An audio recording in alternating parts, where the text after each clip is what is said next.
너무 스트레스인데 답답한 속마음을 말할 곳이 없다고요? 오늘도 혼자 꾹 참는 여러분들을 위해 여러분들의 대나무 숲이 되어서 속 시원하게 다 들어주는 여기는 오늘의 심리입니다. 그 남자랑 결혼하면 안 돼. 야, 회사 잡지, 미래 없지. 너랑 이분이 강의를 하다가 열심히 살았으면 여러분들이 여기 안 계셨겠죠. 대기업에 다 취직했겠죠. 제가 술을 먹고 다른 여자들을 만난 것도 아니고 퇴근 후에 착하게 게임 한 판 했을 뿐인데 사실 우리 이런 얘기 있잖아요. 가까운 사이일수록 언행을 조심해야 된다. 중요하죠. 네, 기자님 평소에 어떠세요? 저도 조금 가족들, 엄마 이렇게 편하잖아요. 그렇죠. 편하니까 좀 사실 더 잘해야지 하면서도 좀 상처 주는 때도 있었던 것 같아요. 솔직히 그렇죠. 말하면. 그러니까 뭐 친구도 사실은 친한 친구일수록 진심 어린 조언이다라고 하면서 정말 뼈 때리는 얘기 많이 하고 뼈 때리는 맞아요. 그러는데 사실 지금 소개할 고민도 음. 가까운 사이에서 생긴 고민이라고 합니다. 아, 그렇네요. 자, 첫 번째 사연 읽어드리겠습니다. 저는 아직도 독립을 못해 가족과 함께 살고 있는 27살 직장인 여자입니다. 저희 가족들은 저에게 가족이니까 얘기해 주는 거야 라는 말로 너무 큰 상처를 주곤 합니다. 제가 살집이 조금 있는 편인데요. 고도비만은 아니고 과체중 정도죠. 언니는 마른 편이라 그런지 제게 살에 대한 지적을 참 많이 합니다. 몸에 조금 달라붙는 옷만 입어도 언니는 재순아, 너 그옷 입지 마.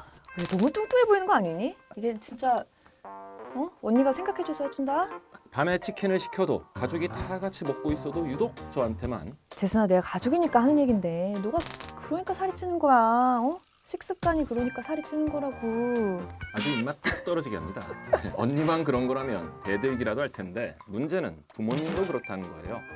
제가 작은 회사에서 일반 사무직 업무를 하고 있는데 남자친구가 같은 회사 팀장이거든요. 야, 그 남자랑 결혼하면 안 돼. 야, 회사 잡지, 미래 없지. 너랑 야, 적어도 너보다는 연봉 100만 원 더 받는 사람이랑 만나라 좀. 집도 잘 사는 것도 아니라며. 야, 절대 결혼 안 돼. 연애만 해. 언니니까 얘기하는 거야. 저희 집이 잘 살고 제 직장이 좋기라도 하다면 이해라도 하겠는데 같은 회사 다니고 저희 집도 그렇게 잘 사는 집은 아니거든요. 그래서 정말 이해가 안 가요. 제게 스트레스를 주는 말을 할 때마다 꼭 가족이니까 얘기해 주는 거야 라는 얘기를 덧붙이는데 가족끼리는 상처 줘도 되는 건가요? 정말 스트레스 받습니다. 나는 이렇게 치킨 먹는데 뭐라고 진짜 열받을 거. 일단 사연 보내주신 분이 착한 것 같아요. 그니까요. 언니가 그런 얘기 했으면 치킨을 던지고. 근데 사실 우리가 이제 상대방에게 호의를 베푼다, 상대방에게 호의를 가지고 좋은 의도로 얘기를 한다 하지만 중요한 건 그 앞에 전제되어야 되는 게 상대방에 대한 배려란 말이에요. 상대방에 대한 배려가 없는 호의는 폭력일 수 있거든요. 아니 실제로 비슷한 이 기사가 또 있는데요. 네. 요즘 노량진의 스타 강사 이분이 강의를 하다가 열심히 살았으면 여러분들이 여기 안 계셨겠죠. 대기업에 다 취직했겠죠. 여기 앉아 있으신 여러분들 열심히 살았으면은 이런 말을 또 하셔가지고 논란이 됐어요. 사실 이게 가르치는 선생님하고 듣는 학생의 입장은 평등한 수평 관계는 아니란 말이에요. 그렇죠. 네. 뭐 선생과 제자 아니면 직장 상사와 부하 직원 기본적으로 수직적 관계에서 하는 모든 얘기들은 어떤 말을 할 때 의미가 그 내뱉어진 말보다 훨씬 더 하나 더 들어갈 가능성이 크기 때문에 항상 말을 조심해야 되거든요. 그치. 상대방에 대한 배려를 충분히 하면서 말을 하셨으면 좋았을 텐데 안타깝습니다. 아니 저희도 제가 기자잖아요. 네. 기자 생활하다 보면은 저 때만 해도 한 8년 전이니까 그때는 경찰서에서 먹고 자고를 4개월 하면서 이제 선배들한테 그렇죠. 시작이 교육을 사회부. 받는다. 네, 맞죠. 예. 그때 엄청 뭐라 하거든요. 거의 뭐 다 너 위해서 하는 얘기다. 제대로 해라. 막 이러면서 욕도 하고 진짜 못되게 울거든요. 그렇죠. 약간 이런 것도 되게 폭력적인 것 같아요. 사실 돌아보면은. 그럼요. 그리고 사실 의사도 되게 상하 관계가 굉장히 강해요. 상명하고 저희 인턴 레지던트 때만 해도 실제로 다른 과들은 폭력 휘두르는 경우도 있었고요. 이제 정신과 같은 경우에는 언어 폭력이죠.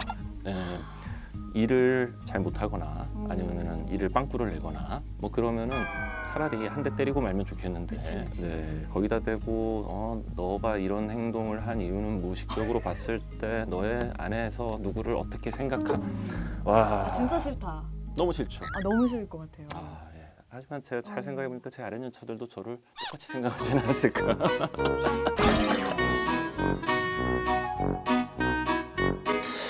근데 사실 이게 가까운 사이, 특히 가족일수록 조심해야 되는 이유가 그 우리가 예를 들면 그냥 내가 타인이라고 내 안에서 규정 지은 상대들 있잖아요. 네. 뭐 지나가다 우연히 만난 사람, 아니면 정말로 내가 잘 모르는 사람이 나에게 어떤 얘기를 했건 지인이라 하더라도 감정의 거리가 가깝지 않은 사람들이 한 얘기는 그렇게 크게 우리가 의미를 두지를 않거든요.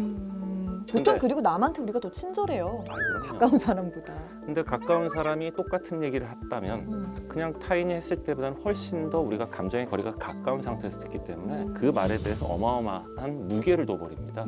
즉 듣고 스쳐 지나갈 수 있는 얘기조차도 상처가 되는 마당에 얘기하신 대로 가까운 사이일수록 기본적인 예의나 매너를 안 지키다 보니 더 심한 말이 오니까 그 심한 말에 대해서는 더 무게가 더 두어지고 그럼 결국 상처는 2배, 3배가 돼서 나에게 오는 거거든요.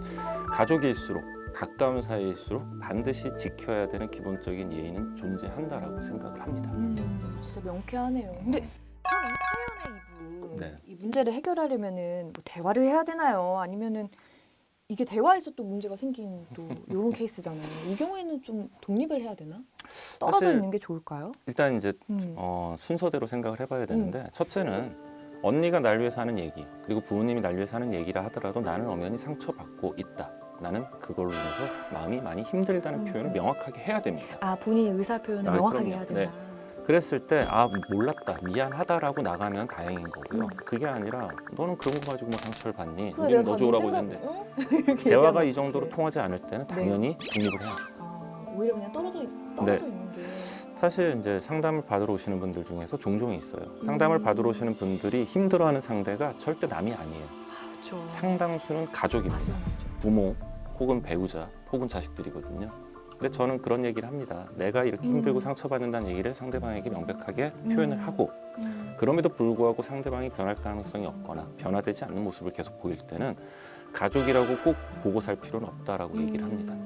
단 그런 성향이 안 되는 분들이 있어요.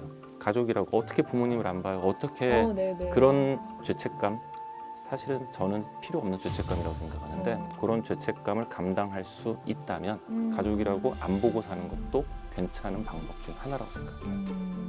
그렇구나. 네. 상처받는 가족을 과연 가족이라고 할 수 있을까? 우리가 이렇게 가족이란 테두리 혹은 부모 자식 간의 관계에 얽매이다 보니까 계속 상처받으면서도 그 옆을 못 떠나고 이렇게 맴도는 경우도 상당히 많거든요. 네네.